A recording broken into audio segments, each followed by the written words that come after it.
Welcome to your storytelling. Enjoy the stories, and don't forget to subscribe. When I married Daniel, I believed we were the perfect couple. He was kind, devoted, and deeply spiritual. We had met through our church, and faith had always been the foundation of our relationship. Father Michael, our priest, had been there since the beginning, guiding us, counseling us, and finally, blessing our union on our wedding day. But looking back now, there were signs I ignored. The way Daniel would light up when Father Michael was around, the whispered conversations between them, the late-night meetings at the church that I never questioned. I told myself it was all innocent, that I was just imagining things. But the truth had been right in front of me the entire time. And soon, I would come face to face with a betrayal so shocking it would shatter everything I believed in. It happened on a quiet evening when I stopped by the church to pick up Daniel. He had told me he was meeting Father Michael for a discussion about an upcoming charity event. I didn't think twice about it, but when I arrived, the church was eerily silent. I walked through the halls, my footsteps echoing in the emptiness. And then, I saw them. Standing near the altar, hidden in the dim candlelight, was my husband, locked in an intimate embrace with Father Michael. Before I could even process what I was seeing, Daniel leaned in, and their lips met in a slow, secret kiss. My heart stopped. My breath caught in my throat. Every part of me wanted to believe I was mistaken, that my mind was playing tricks on me. But there was no denying it. My husband was kissing another man. And not just any man, our priest. I wanted to scream, to storm in and demand answers. But I couldn't move. I was frozen in place, my world unraveling before my eyes. How long had this been going on? Had our entire marriage been a lie? Had Daniel ever truly loved me? Or had he been in love with someone else all along? Tears blurred my vision as I took a step back, my heart pounding so loudly I was sure they would hear it. I turned to leave, my legs weak beneath me. But as I did, the floor creaked beneath my weight. Daniel and Father Michael broke apart instantly, their heads whipping in my direction. Their eyes widened in horror as they saw me standing there. And that's when I knew. This wasn't some mistake or misunderstanding. They knew they had been caught. Elena. Daniel's voice cracked as he stepped forward. I can explain. Explain? How could he possibly explain this? My husband, the man I vowed to spend my life with, was having an affair with the priest who married us. Father Michael looked pale, his hands trembling as he reached for his collar. Elena, please, you have to listen. But I couldn't. I couldn't stand there and listen to more lies. My chest was tight, my stomach in knots. I turned and ran out of the church, the cold night air hitting my tear-streaked face. I felt like I was in a nightmare I couldn't wake up from. And the worst part? I had no idea how long this had been going on, or how deep the deception truly ran. I barely slept that night. Every time I closed my eyes, I saw them together. The stolen kisses, the hidden glances, the whispered conversations. It all made sense now. By morning, I knew I couldn't avoid it. I had to confront Daniel. When he came home, his face was pale, his eyes full of guilt. Elena, please, let me explain. I folded my arms, my voice shaking. How long, Daniel? How long have you been lying to me? He swallowed hard. It's not what you think. I let out a bitter laugh. Oh, really? Because I think my husband has been having an affair with our priest. Silence. And in that silence, I got my answer. Tears filled my eyes as I whispered. Was anything about our marriage real? Daniel opened his mouth, but before he could speak, the doorbell rang. And when I saw who it was, my blood ran cold. It was Father Michael. I couldn't believe my eyes when Father Michael stepped into our living room. His usual calm demeanor was gone. His eyes were red, and he looked like a man who knew he was about to lose everything. Daniel stood up, his voice barely a whisper. Father, we need to talk about this, privately. But I wasn't going to let him off that easily. I crossed my arms, glaring at them both. Privately? Why? So you can lie to me some more. Father Michael took a deep breath, then met my gaze. Elena, I know this is hard to understand, but this isn't just about you and Daniel. It's about something bigger, something I've been hiding for years. I didn't want to hear it, but the desperation in his voice stopped me from storming out. I needed answers, even if they broke my heart further. Father Michael sat down slowly, as if the weight of his actions was too much to bear. Elena, I never intended for this to happen. When I met Daniel, I saw someone who was lost, someone searching for something more than just religion. He came to me for guidance, and we grew close. I felt my stomach churn as he continued. What started as a friendship, a bond over faith, turned into something neither of us expected. And when Daniel came to me, confused and needing comfort, I was there for him. So this is my fault. I snapped. Because I couldn't see the affair happening right under my nose? Father Michael looked down, unable to meet my eyes. No, but I'm not asking for your forgiveness. I just wanted you to understand how it all began. As Father Michael spoke, Daniel stood silently, his eyes a mix of guilt and shame. He wouldn't look at me, and I could feel the distance growing between us. I turned to him. How could you, Daniel? How could you do this to me? To us? He finally met my gaze, his voice thick with emotion. I don't know, Elena. I don't have any excuse. It started so innocently, but then, I don't know. I got lost in it. In him. In him. I repeated, my heart breaking all over again. So this is what it was all along. A secret, twisted relationship with the man who's supposed to guide us spiritually? Daniel didn't say anything, and the silence was suffocating. I never wanted to hurt you, Daniel said quietly, his voice breaking. I thought I could handle it, but I couldn't. I didn't know how to stop. Father Michael looked at me, his eyes pleading. Elena, what you don't understand is that this is more than just an affair. It's a love that neither of us could deny. The words hit me like a punch to the gut. A love, I whispered. You're in love with him? Daniel nodded slowly, his eyes filled with pain. Yes, I am. I've been in love with Father Michael for a long time, but I didn't know how to face it. I didn't know how to leave you. I stumbled back, my breath coming in short gasps. All these years, I was nothing but a cover, a shield for your secret. Tears filled my eyes as I tried to process what they were saying. My entire life had been built on a lie. Every memory, every moment I shared with Daniel felt tainted. How could you do this to me? I whispered, my voice shaking. How could you betray me like this, Daniel? And with him, I pointed to Father Michael, the man who was supposed to lead us, the man I trusted with my faith. Daniel stepped forward, his face filled with regret. I never meant to hurt you, Elena. I swear. But the truth is, I didn't know how to escape this, how to stop loving him. Father Michael stood up, his voice low and filled with shame. I've spent my life hiding behind my collar, pretending to be someone I'm not. But now I see the damage we've done. I never wanted to cause you pain, Elena. I never wanted to hurt anyone. But I couldn't hear them anymore. All I could feel was the weight of their betrayal crushing me. I turned and ran to the bedroom, locking the door behind me, desperate to escape the chaos unfolding in my home. I spent the rest of that night in a daze, unable to stop the flood of thoughts racing through my mind. Every word they had said echoed in my head. Daniel and Father Michael, together. The shock of it was too much to bear. The next morning, I woke up with puffy eyes, my heart still raw. Daniel had left, but I could still feel the heaviness of his absence.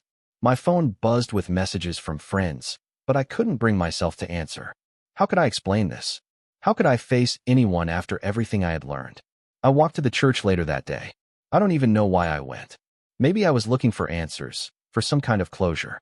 But when I stood in front of the altar where Daniel and I had once exchanged vows, I couldn't help but feel hollow. I didn't know if I was ready to face him again, but something pushed me to walk into Father Michael's office. The door was open, and he sat behind his desk, staring out the window. When he saw me, he stood up immediately, as if expecting me. Elena, he said quietly, his voice full of remorse. I'm so sorry for everything. I know nothing I say can undo the hurt, but please know it was never meant to cause you pain. I took a deep breath, gathering every ounce of strength I had. I don't know what I expect from you right now, Father, but I need to understand why. Why my husband? Why you? Father Michael sighed deeply. The truth is, Elena, I've been living a lie my entire life. I took vows to serve God, but somewhere along the way, I lost myself. What started as a friendship with Daniel became something I could no longer control. I didn't know whether to feel sorry for him or angry. He was confessing, but his words felt empty. It was as if he was trying to justify what he had done, but there was no excuse for betraying someone's trust like that. I've always felt a deep connection to Daniel, Father Michael continued. But I was bound by my vows, my position. I couldn't give in to what I felt. But when Daniel came to me, needing comfort, I couldn't push him away. And that was the beginning of everything. I shook my head, unable to process the weight of his words. This is madness. I don't even know who you are anymore. Father Michael looked down, unable to meet my gaze. I wish I could take it all back, Elena. But the damage has been done. The days that followed were a blur. Daniel and I barely spoke. Every time I looked at him, the image of him with Father Michael filled my mind, and the pain intensified. I didn't know what I was supposed to do next. Could I ever trust him again? Could I ever look at Father Michael the same way? The truth was, I was lost. I had never imagined my life would turn out like this. Everything I thought I knew was shattered. I spent hours thinking, trying to decide whether I should leave Daniel or try to work through the betrayal. But no matter how much I tried, I couldn't ignore the feeling that something had broken beyond repair.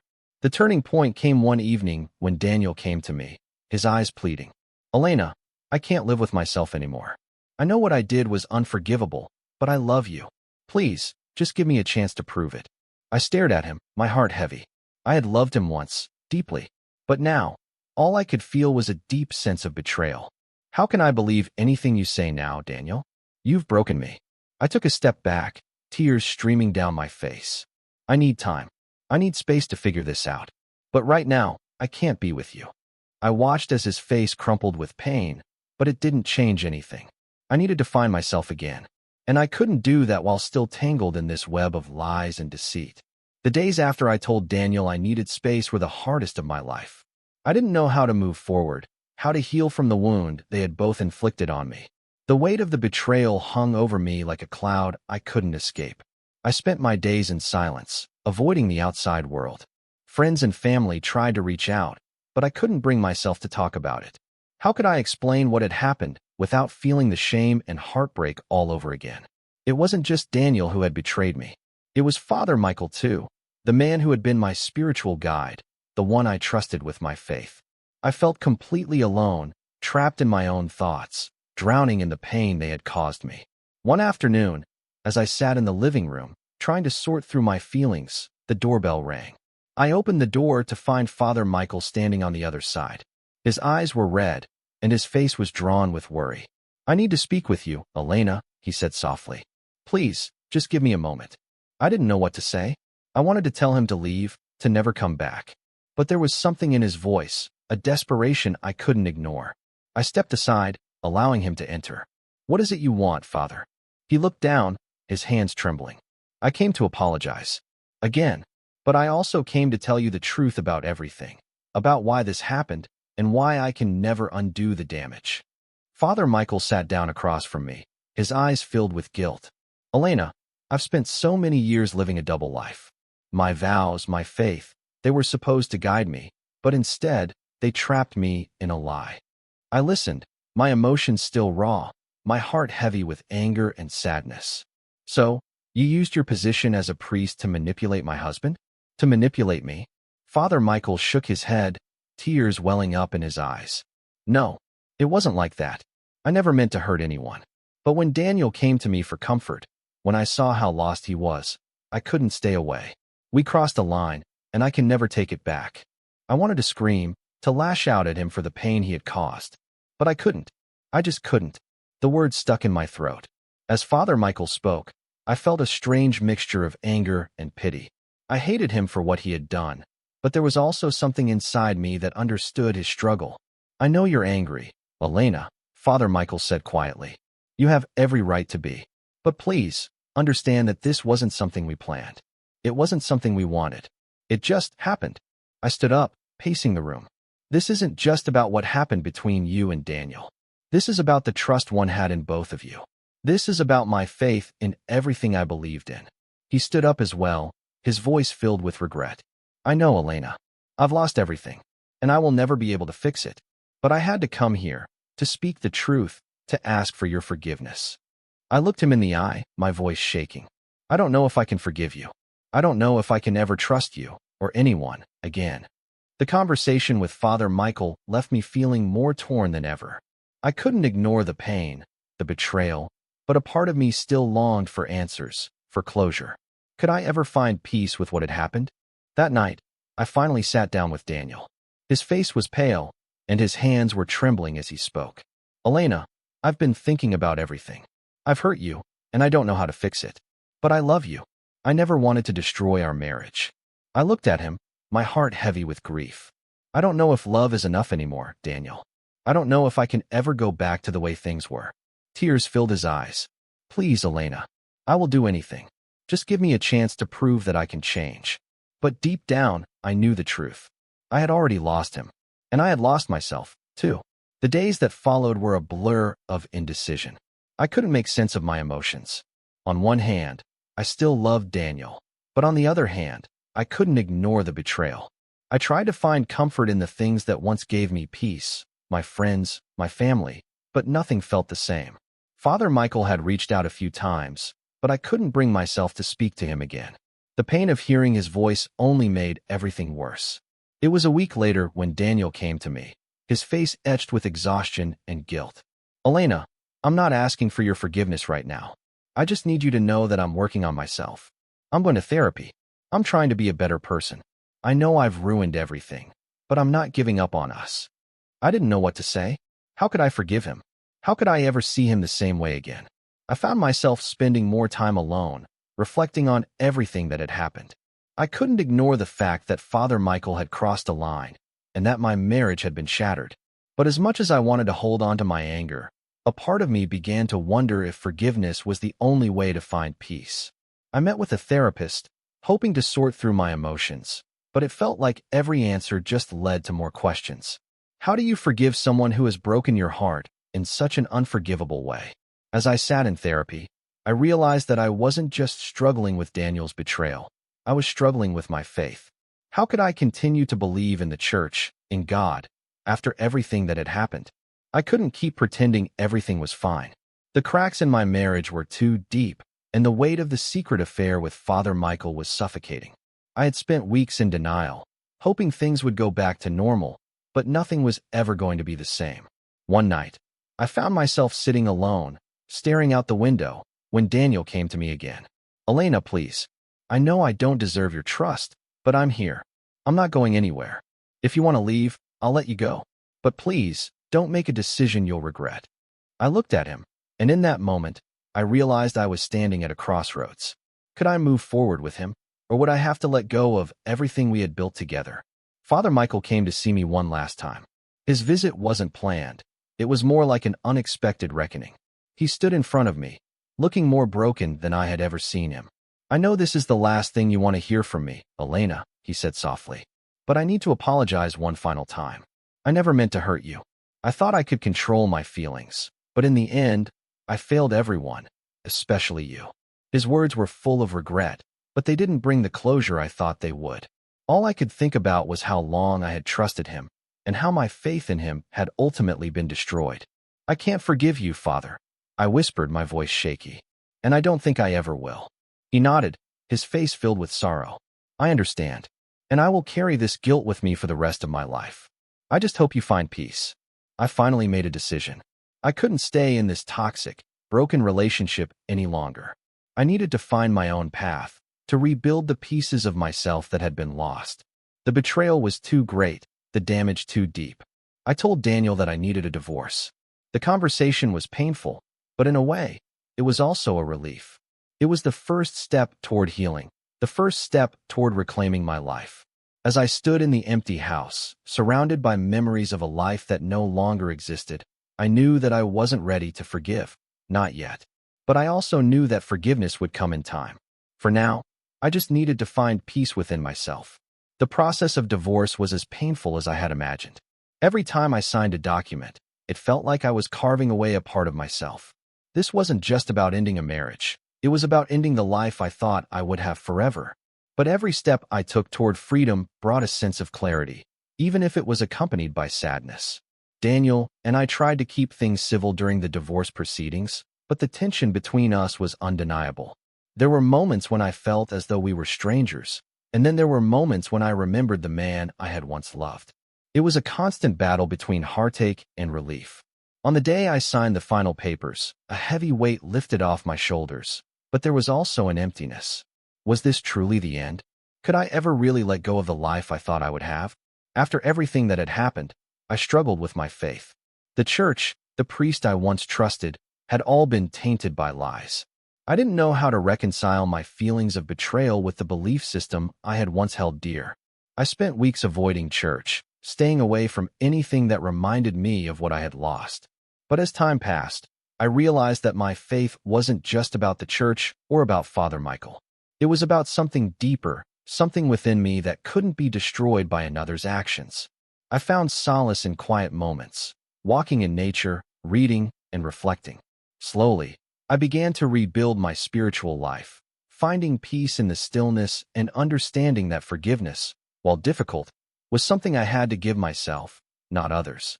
With the divorce final, I felt like I had entered a new chapter of my life. It wasn't easy. Nothing about this journey had been, but I was learning to heal. Therapy helped, friends supported me, and slowly, I was starting to feel like myself again.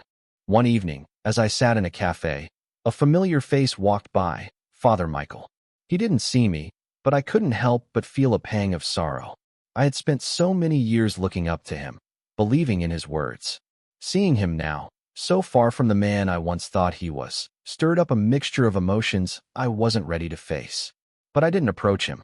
I just sat there, letting the moment pass, realizing that sometimes the past needs to stay where it belongs. A few months later, I found myself in a place of calm. I was no longer consumed by the pain of my past. I had taken the time I needed to heal, and although the scars were still there, they were no longer as sharp.